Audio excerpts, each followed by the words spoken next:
नमस्कार। तो कैसे हैं आप सब? आई होप आप बहुत अच्छे से होंगे और अपने अपने एग्जाम की तैयारी जो है वो कर रहे होंगे। तो मैं रोज स्वागत करती हूँ आपका आज की इस क्लास में। तो चलिए आज की क्लास में आपको पता है हम जो है वो हिस्ट्री के इम्पोर्टेंट नोट्स पढ़ रहे हैं और ये सभी नोट्स जो हैं ये सी टेट और यदि आप एचपीटीजीटी कमीशन की प्रिपरेशन कर रहे हो तो आपके लिए बहुत ज्यादा इम्पोर्टेंट रहने वाले हैं। यानी कि ये क्लास जो है वो सी टैट और एचपीटीजीटी कमीशन की प्रिपरेशन के लिए एक तरह से बहुत ज्यादा हेल्पफुल या बहुत ज्यादा बेनिफिशियल जो है वो रहने वाली है। तो अगर आप दोनों में से किसी एक की तैयारी भी कर रहे हो तो आपके लिए ये क्लास बहुत ज्यादा इंपॉर्टेंट जो है वो रहने वाली है। हम हिस्ट्री से रिलेटेड इंपॉर्टेंट नोट्स इस क्लास में पढ़ेंगे। तो चलिए शुरू करते हैं हम आज की ये क्लास शुरू करने से पहले मैं आपको बता दूं कि अगर आपने अभी तक चैनल को सब्सक्राइब नहीं किया है या आप चैनल पर नए आए हो तो प्लीज चैनल को जरूर सब्सक्राइब कर लें, क्योंकि इसी तरह से और भी बहुत ज्यादा इंपॉर्टेंट वीडियोस जो है वो आपके लिए मैं लेके आने वाली हूँ। और अपने फ्रेंड्स के साथ इन क्लासेस को जरूर शेयर कीजिए ताकि आपके फ्रेंड्स के लिए भी ये क्लासेस जो है वो बहुत ज्यादा बेनिफिशियल रहें। और क्लास को एंड तक जरूर देखिएगा क्योंकि बहुत ज्यादा क्वेश्चंस तो मैं नहीं लाती हूँ, लेकिन जितने भी क्वेश्चंस होते हैं उनको मैं ब्रीफली डिफाइन करके आपको जरूर बता देती हूँ। तो इसी तरह से इंटरेस्टिंग क्लासेस पढ़ने के लिए प्लीज चैनल के साथ जरूर जुड़े रहें और मुझे कमेंट करके जरूर बताएं कि आपको क्लास कैसी लगती है। और अगर आपको क्लास अच्छी लगती है या पसंद आती है तो प्लीज क्लास को लाइक करके जरूर जाइएगा। चलिए शुरू करते हैं हम पहला क्वेश्चन, जो कि फर्स्ट क्वेश्चन है कि मौर्य साम्राज्य जो था, मतलब आज की क्लास हमारी जो है वो हिस्ट्री से रिलेटेड है। ठीक है, हिस्ट्री से रिलेटेड है। हिस्ट्री में हम जो है वो आज की क्लास में मौर्य साम्राज्य से रिलेटेड। ठीक है, मौर्य साम्राज्य बहुत ज्यादा इंपॉर्टेंट है, बहुत ज्यादा इस टॉपिक से क्वेश्चन पूछे जाते हैं एग्जाम में। तो सभी क्वेश्चन जो है वो मौर्य साम्राज्य से रिलेटेड ही रहेंगे। ठीक है, तो मौर्य साम्राज्य जो था उसकी स्थापना किसने की थी, ये फर्स्ट क्वेश्चन है हमारा कि मौर्य साम्राज्य की स्थापना किसने की थी। तो मौर्य साम्राज्य की स्थापना जो थी ये की थी चंद्रगुप्त मौर्य ने। ठीक है, चंद्रगुप्त मौर्य जो थे इन्होंने 322 से 185 ईसा पूर्व में ये मौर्य साम्राज्य की स्थापना की थी। ठीक है, तो मौर्य साम्राज्य की जो स्थापना थी वो चंद्रगुप्त मौर्य ने की थी, ये आपने जरूर याद रखना है। अच्छा, चंद्रगुप्त मौर्य ने तो स्थापना कर दी थी, लेकिन चंद्रगुप्त मौर्य जो था वो उसके गुरु का क्या नाम था।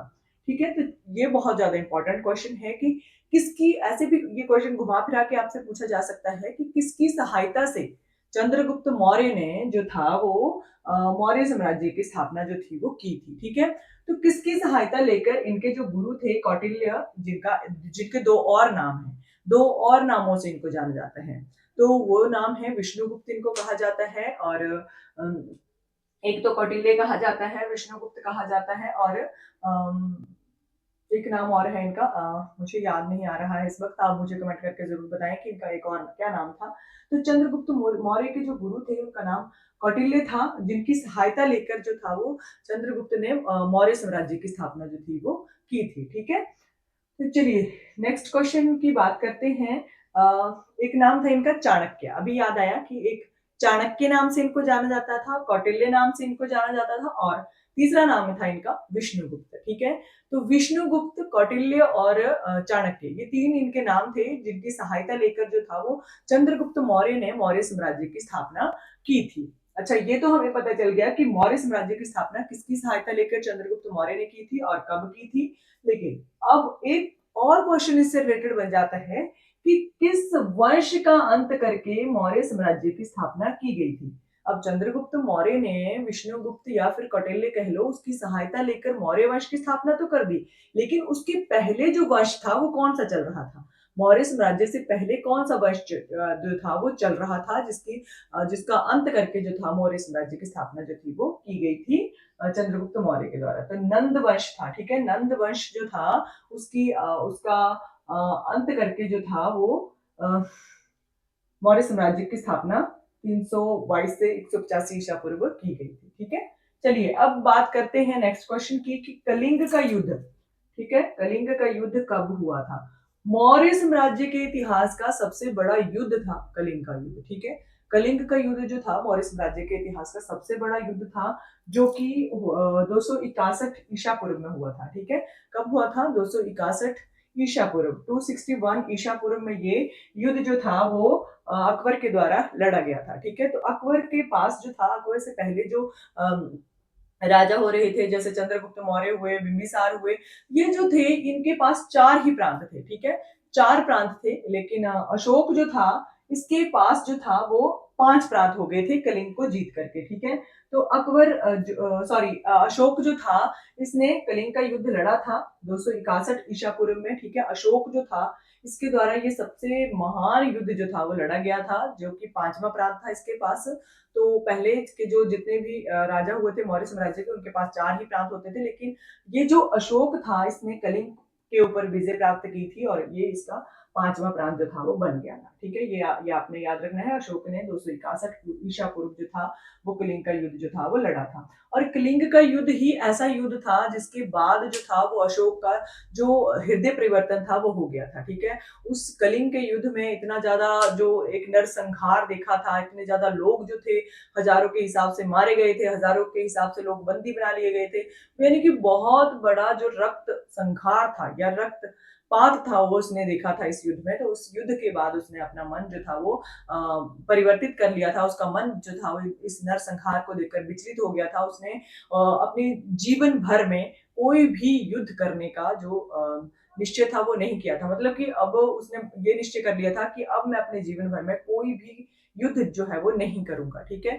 किसी भी तरह के किसी भी जीव को हानि जो है वो नहीं पहुंचाऊंगा। ठीक है, तो कलिंग के युद्ध के बाद ही अशोक का हृदय परिवर्तन हुआ था। ये क्वेश्चन भी आपसे पूछा जा सकता है कि किस युद्ध को लड़ने के बाद या किस लड़ाई को लड़ने के बाद जो था वो अशोक का जो हृदय परिवर्तन है वो हो गया था, अशोक ने बौद्ध धर्म को अपना लिया था। ठीक है, तो ये क्वेश्चन अगर आपसे पूछा जाता है तो वो कलिंग का युद्ध था। ठीक है, कलिंग का युद्ध ऐसा युद्ध था जिसके बाद अशोक का हृदय परिवर्तन जो था वो हो गया था। अच्छा, ये सब क्वेश्चन तो हमारा लिए हो गया, लेकिन मौर्य साम्राज्य जो था इसमें आमदनी का स्रोत क्या था? ठीक है, तो जो मौर्य साम्राज्य की जो सत्ता चलती थी वो उसमें जो आमदनी थी वो कहाँ से आती थी? ठीक है, लोग मतलब किस तरह से जो एक राजा का जो एक पद्धति चल रही थी, जो राजा अपनी प्रजा के लिए जो भी कुछ करता था वो कैसे चलता था? वो चलता था भू राजस्व से। ठीक है, भू राजस्व जो था वो लिया जाता था लोगों से, तो उसी से ये जो मौर्य साम्राज्य की आमदनी का एक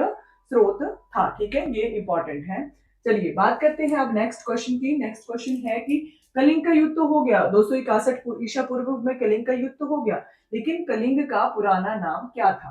तो कलिंग का पुराना नाम था उड़ीसा। ठीक है, उड़ीसा जो था, उड़ीसा का पुराना नाम था कलिंग। ठीक है, सॉरी यहाँ पे क्वेश्चन थोड़ा सा उल्टा हो गया है। उड़ीसा का पुराना नाम जो था वो कलिंग था। ठीक है, जो कलिंग है जहाँ पे युद्ध जो था वो लड़ा गया था अशोक के द्वारा, वो अब उड़ीसा में है। ठीक है, उड़ीसा इसका नाम है। ठीक है, चलिए बात करते हैं नेक्स्ट क्वेश्चन की। नेक्स्ट क्वेश्चन है अशोक के अधीन कितने प्रांत थे? मैं अभी आपको बता चुकी हूँ कि अशोक के अधीन 5 प्रांत थे। ठीक है, कलिंग को विजय प्राप्त करके जो कलिंग था ये अशोक का 5वां प्रांत बना था। ठीक है, कलिंग के ऊपर युद्ध करके जो अशोक ने विजय प्राप्त कर ली थी, तो जो कलिंग था वो अशोक का 5वां प्रांत जो था वो बन गया था। ठीक है, पहले जो भी चंद्रगुप्त मौर्य, बिंबिसार जो भी हुए थे, इनके पास 4 प्रांत थे, लेकिन अशोक ने जो था वो कलिंग के ऊपर विजय प्राप्त कर ली थी।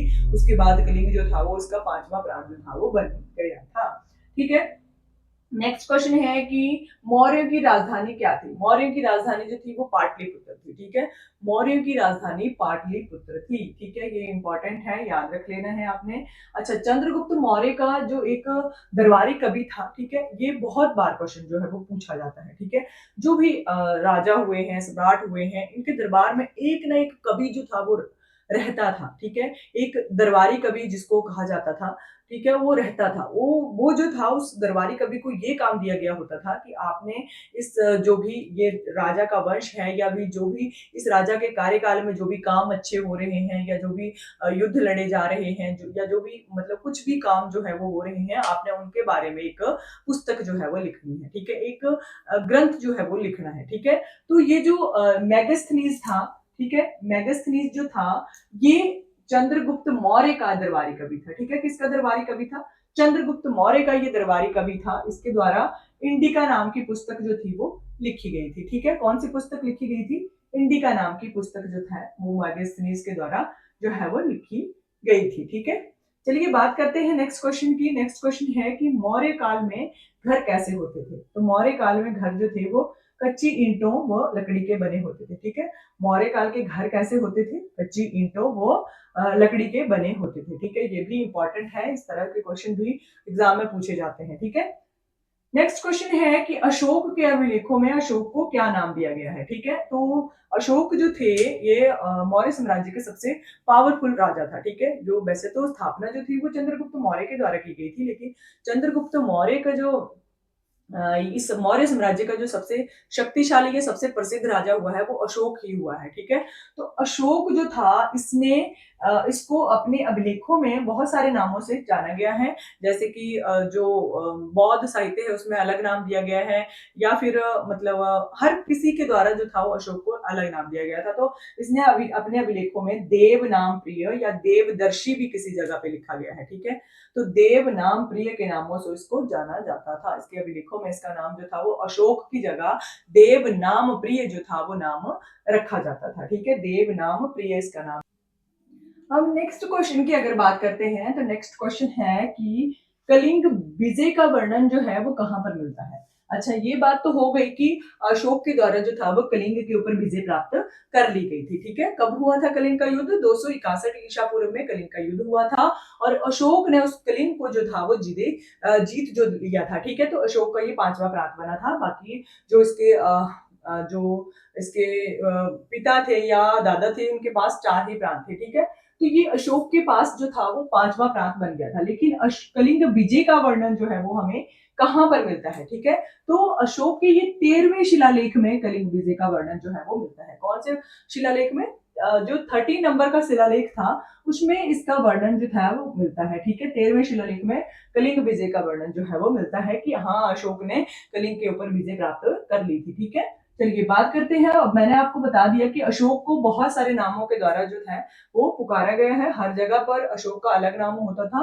तो बौद्ध साहित्य में अशोक को जो नाम दिया गया था वो था चंड अशोक। ठीक है, चंड अशोक के नाम से बौद्ध साहित्य में अशोक का नाम जो है वो दिया गया है। ठीक है, तो देव नाम प्रिय, चंड अशोक, ये सभी जो है ये अशोक के नाम है। ठीक है, नेक्स्ट क्वेश्चन है कि ये बहुत ज्यादा क्वेश्चन है और पूछा भी गया है बहुत ज्यादा बार कि अभिलेख जो लिखवाने की जो कला थी उसमें प्रथम राजा कौन था। ठीक है, कौन सा ऐसा राजा था जिसने अभिलेख लिखवाने की प्रथा जो थी वो शुरू की थी। ठीक है, इस प्रकार से भी ये क्वेश्चन पूछा जा सकता है कि अभिलेख लिखवाने का सबसे पहले कार्य कौन से राजा ने शुरू किया था। तो ये जो था वो अशोक था। ठीक है, अशोक ने ही सबसे पहले ये अभिलेख लिखवाने की प्रथा जो थी वो शुरू की थी कि हाँ, हम अपने आदेशों को, अब अपने नियमों को, या हम अपने विजयों को, या हम अपनी गाथाओं को अभिलेखों के ऊपर लिख सकते हैं, जिससे हमारा संदेश जो है वो लोगों तक, आम जनता तक जो है वो बहुत बड़ी आसानी से पहुंच जाए। ठीक है, तो ये जो अभिलेख लिखवाने का जो सबसे पहले इस कला का आरंभ किया गया था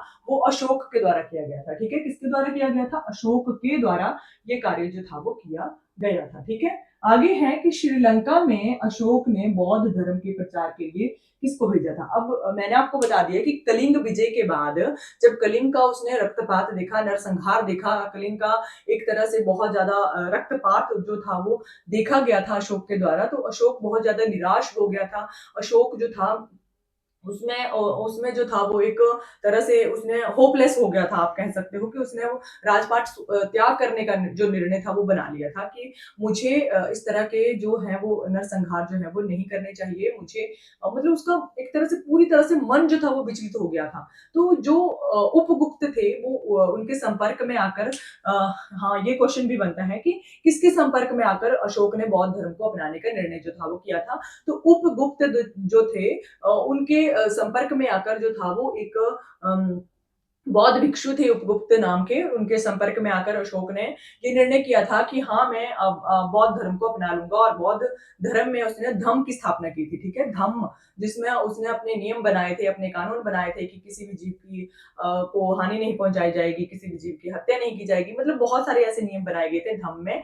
तो धम्म की स्थापना अशोक के द्वारा की गई थी, और उसने जो था वो बौद्ध धर्म के प्रचार के लिए वो लोगों को भेजना शुरू कर दिया। ठीक है, उसने बौद्ध धर्म के प्रचार के लिए जैसे नेपाल हो गया, श्रीलंका हो गया, मतलब पूरे भारत में, भारत के बाहर भी उसने ये धर्म का प्रचार करने के लिए लोगों को फैलाना शुरू कर दिया था। और कई जगह पे उसने बौद्ध भिक्षुओं को भेजा था और कई जगह पे वो स्वयं भी गया था। तो नेपाल जो था, सॉरी श्रीलंका जो था, वहां पर उसने बौद्ध धर्म के प्रचार के लिए किसको भेजा था?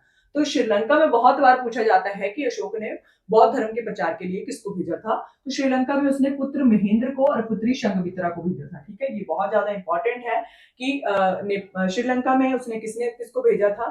तो पुत्र महेंद्र थे, ठीक है, और पुत्री संघमित्रा को उसने भेजा था बौद्ध धर्म के प्रचार के लिए। ठीक है, नेक्स्ट है कि नेपाल में किसे भेजा गया था?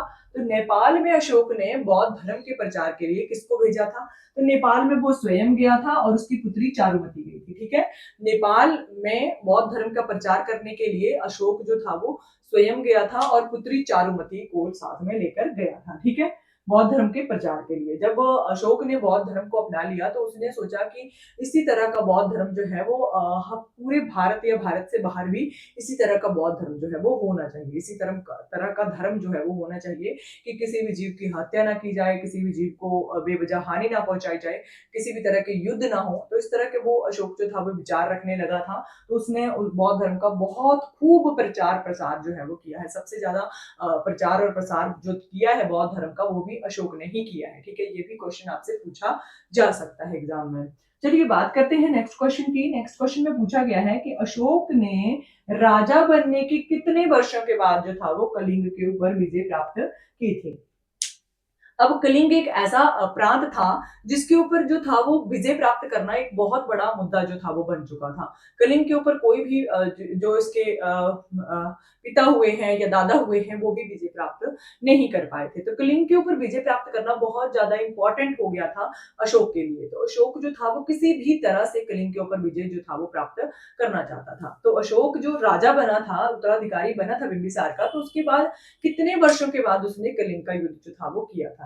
तो उसने किया था 8 वर्षों के बाद। ठीक है, 8 वर्षों के बाद, अपने राजा बनने के 8 वर्षों के बाद जो था उसने कलिंग के ऊपर विजय प्राप्त की थी। ठीक है, तो राजा बनने के 8 वर्षों के बाद लगभग उसने कलिंग के ऊपर विजय प्राप्त की थी 261 ईसा पूर्व में। ठीक है, 261 ईसा पूर्व में कलिंग के ऊपर विजय प्राप्त की थी। आगे है कि मौर्य साम्राज्य का अंगरक्षक प्राय होते थे। तो मौर्य साम्राज्य में जो अंगरक्षक, ठीक है, एक तरह से अंगरक्षक जो बनाए जाते थे, जैसे कि कोई राजा है, कोई सैनिक है, सिपाही है, मतलब कोई भी ऊंचे पद का है, मंत्री है, कोई भी कुछ भी है, तो वहां पर जो अंगरक्षक थे तो जो थे वो रखे जाते थे। इंग्लिश में आप कहें तो बॉडीगार्ड्स रखे जाते थे। तो बॉडीगार्ड्स जो थे वो कौन होते थे? जो मौर्य साम्राज्य था उसमें जो अंगरक्षक या बॉडीगार्ड्स जो होते थे वो होते थे हथियारबंद महिलाएं। ठीक है, हथियारबंद महिलाएं। ठीक है, इसमें पुरुष नहीं होते थे अंगरक्षक, इसमें महिलाएं होती थी। ठीक है, और महिलाएं भी कैसी? विष कन्याएं होती थी। जैसे कि उनको जो था कुछ एक छोटी छोटी बच्चियों को लिया जाता था, उनको बचपन से ही जो था वो थोड़ा थोड़ा विष देना शुरू किया जाता था।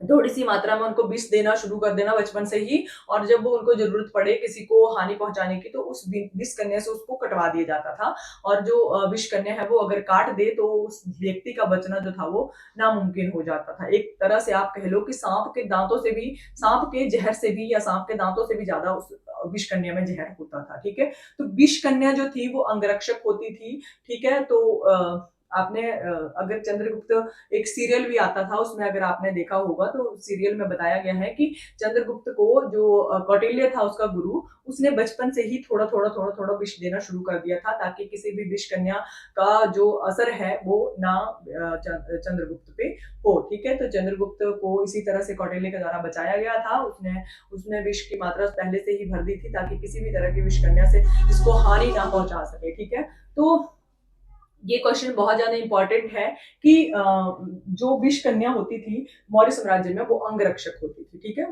हथियारबंद एक कन्या या महिला होती थी वो क्या होती थी? वो होती थी अंगरक्षक। ठीक है, तो ये बहुत ज्यादा इंपॉर्टेंट है। तो मौर्य साम्राज्य में आप इसी चीज से अंदाजा लगा सकते हो कि मौर्य साम्राज्य में जो महिलाएं थी उनको कितनी इंपॉर्टेंस दी जाती थी। ठीक है, तो आज की क्लास के लिए बस इतना ही। आई होप आपको मौर्य साम्राज्य बहुत अच्छे से समझ में आ गया होगा, और इसी तरह से इंटरेस्टिंग क्वेश्चंस पढ़ने के लिए आप प्लीज चैनल पर जरूर विजिट कीजिए। इसके पीछे की जो क्लासेस हैं उनमें भी बहुत ज्यादा इंपॉर्टेंट क्वेश्चंस मैं आपको बता चुकी हूँ। तो आज की क्लास के लिए बस इतना ही। आई होप आपको वीडियो पसंद आएगा। आप वीडियो को लाइक करेंगे, कमेंट करके मुझे जरूर बताएंगे कि आपको वीडियो कैसा लगा, और अपने फ्रेंड्स के साथ क्लास को शेयर करना बिल्कुल नहीं भूलेंगे, और चैनल को सब्सक्राइब जरूर कर लेंगे। Thank you for watching.